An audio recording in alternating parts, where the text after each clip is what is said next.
because when we're talking to Novo Nordisk, the reason we suggested this because it's so exciting.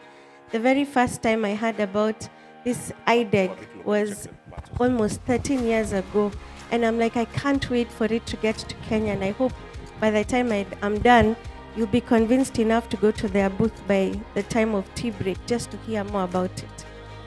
So you can see from the morning session, we are all looking about reducing cardiovascular morbidity and mortality. And what is really worrying when you look at diabetes is that in as much as we have all the latest technology when it comes to AI with the use of CGMs, we have new molecules like the ones we are talking about. Why is it that our morbidity is actually rising? You can see as at now it's 425 million projected to increase. So we have all these new molecules, but we don't seem to be doing it right. So one of the things they looked at was how about we see therapies which are going to reduce the treatment burden, reduce hypoglycemia, and see if it's actually going to achieve what we are hoping to. So we'll focus mainly on insulin. And you remember the two friends, Banting and Best, who discovered insulin. And then we moved on because of the animal insulins developing marked antibodies. We said, why not come up with a long-acting insulin? Now, initially we had NPH, but the problem was its half-life was only 5 to 10 hours. And so when they came up with the basal insulin analogs like your glargine and your detamine, we were quite excited because it had increased to about 12 to 19 hours. But the problem was there was so much variability in the glucose levels that it was still creating morbidity. What we found was when you have fluctuations in your glucose levels, that contributes to micro and macrovascular complications. And hence we're excited about this new molecule. Well, it's not new, but it's new in Africa, IDEG. I'll keep referring to it as degludec, insulin degludec. And what's amazing is its half-life is more than double what we've been having, up to 25 hours, with a total duration of 42 hours. But what's interesting is its variability is actually low. Now, how have they come about this? Now, what they've done is manipulate the beta chain of, the insulin has two chains, the alpha chain and the beta chain. Beta chain at the 30th amino acid, they've actually substituted and put threonine. And then what they've done is actually added a 16 carbon fatty acid diatic acid chain to the lysine B29 via glutamic acid spacer. What does it mean?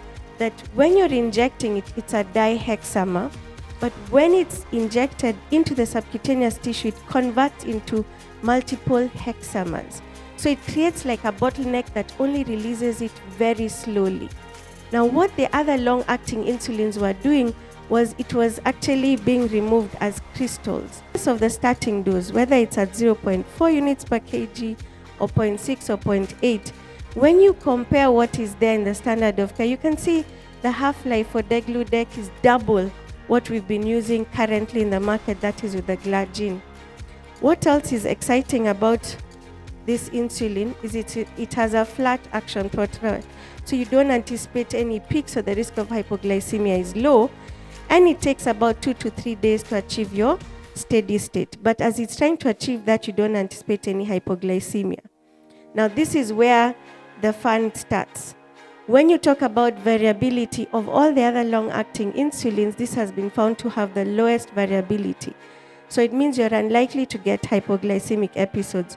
What if we compare it against the standard of care, which is either your glargine 100 or your 300? You can see obviously that there's quite a marked difference with reduction in your load variability. And how is this translated in practice? You can see that there's reduced incidence of hypoglycemia, which I'll talk when we go through the studies. So this is mainly the pharmacokinetic profile of this insulin degludec. Now you can see when you have the glargine, you have an initial peak as it's trying to achieve its steady state, and then it flattens out. But look at degludec, that within a couple of hours, it stabilizes and achieves steady state within 3 days, and then it's maintained. Half-life is 25 hours, total duration is 42 hours. And you'll understand why it's very exciting when you have such an insulin. So like we've said, it takes 2 to 3 days to achieve its steady state.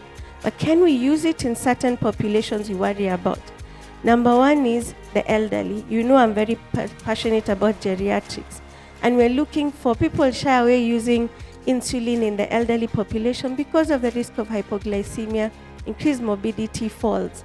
But look at this. For the elderly patients above the age of 75, it's considered safe. Why? Reduced hypoglycemia.